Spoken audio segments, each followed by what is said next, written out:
تو جس طرف فالج ہو چہرہ دوسری طرف کھنچ جاتا ہے، منہ کا ایک گوشہ نیچے کی طرف لٹک جاتا ہے۔ اعوذ باللہ من الشیطان الرجیم، بسم اللہ الرحمن الرحیم۔ میرے پیارے بھائیوں، دوستوں اور بزرگوں، السلام علیکم۔ میں ہوں آپ کا میزبان حکیم سکندر اور آپ دیکھ رہے ہیں ہمارا یوٹیوب چینل حکیم SHO۔ میرے پیارے بھائیوں، میرا آج کا نسخہ فالج کے لیے ہے۔ فالج ایک ایسا مرض ہے کہ جس کو اس کے جسم کا کوئی نہ کوئی اجزاء کام کرنا چھوڑ دیتا ہے۔ یہ مرض اعضائے رئیسہ کے افعال کا ناقص ہونا، شراب نوشی، رنج و غم، عاطشک، ریشہ، مہر کا بخار ہو جانا، شریانوں کا سدہ مطلب شریانوں کا بند ہو جانا، کثرت جریان خون یا کثرت مباشرت کی وجہ سے ہو سکتی ہے۔ فالج کی کئی قسم ہیں کہ اگر چہرے کی طرف فالج ہو تو جس طرف فالج ہو چہرہ دوسری طرف کھنچ جاتا ہے، منہ کا ایک گوشہ نیچے کی طرف لٹک جاتا ہے، منہ سے رال بہتی ہے، ایک آنکھ کھلی رہتی ہے اور مریض کے ہنسنے اور رونے میں مریض کا منہ بالکل ٹیڑھا ہو جاتا ہے۔ مریض کو تھوکنے اور پھونک مارنے میں سخت تکلیف ہوتی ہے۔ اس کا اثر آنتڑیوں پر ہو تو پخانہ خود بخود نکل جاتا ہے، اور اگر اس کا اثر مثانہ پر ہو تو پیشاب خود بخود نکل جاتا ہے۔ اللہ تعالیٰ سب کو شفا دے، آمین۔ میرے پیارے بھائیوں، میرے چینل کو سبسکرائب بھی کیا کریں اور لائک بھی۔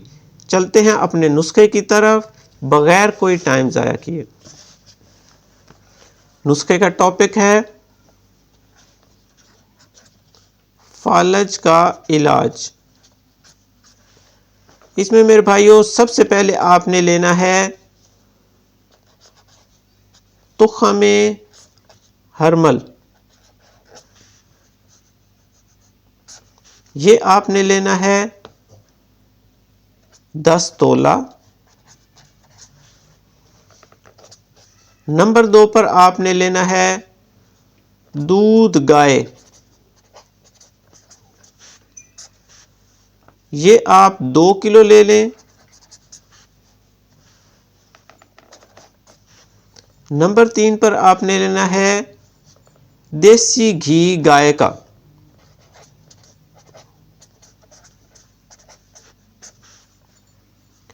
یہ آپ 10 تولہ لے لیں۔ نمبر 4 پہ آپ نے لینی ہے دیسی کھانڈ، دیسی چینی۔ یہ آپ 5 تولہ لے لیں۔ بس میرے بھائیوں، یہ اس نسخہ کے اجزاء ہیں۔ اب اس کے بنانے کا طریقہ۔ بنانے کا طریقہ یہ ہے کہ سب سے پہلے آپ نے تخم ہرمل کو ایک کپڑے کی پوٹلی میں باندھنا ہے۔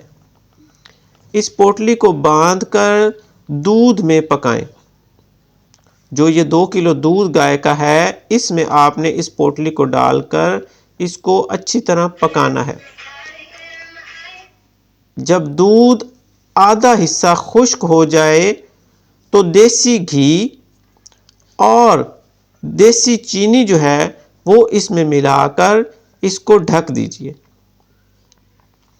جب یہ تھوڑا ٹھنڈا ہو جائے، نیم گرم مریض کو پلا دیجئے اور اوپر سے کپڑا لے لے۔ مریض جو ہے یہ پی کر اوپر سے کپڑا اپنے اوپر لے کر ایک سائیڈ پہ علیحدہ کمرے میں اپنے اوپر کپڑا لے کر لیٹ جائے۔ اس سے کیا ہوگا کہ مریض کو بہت زیادہ پسینہ آئے گا، اس سے ہوا نہیں لگنی چاہیے، وہ پسینہ اس کا چادر کے اندر ہی خشک ہونا چاہیے۔ انشاءاللہ عزوجل 10-12 روز میں فالج ختم ہو جائے گا اور صحت نصیب ہوگی۔ 10 سے 12 روز میں یقیناً شرطیہ آرام آ جاتا ہے۔ یہ نسخہ وہ لوگ استعمال کریں جن کو فالج ہے اور جو احتیاط کر سکیں۔ بے احتیاطی جو ہے وہ مرض کو اور بھی زیادہ خراب کر سکتی ہے۔ اس میں آپ نے پوری احتیاط کرنی ہے، انشاءاللہ 10-12 روز میں فالج ختم ہو جائے گی۔ اس کے ساتھ ہی اب میں اجازت چاہتا ہوں، اپنی دعاؤں میں یاد رکھیے گا۔ اللہ حافظ۔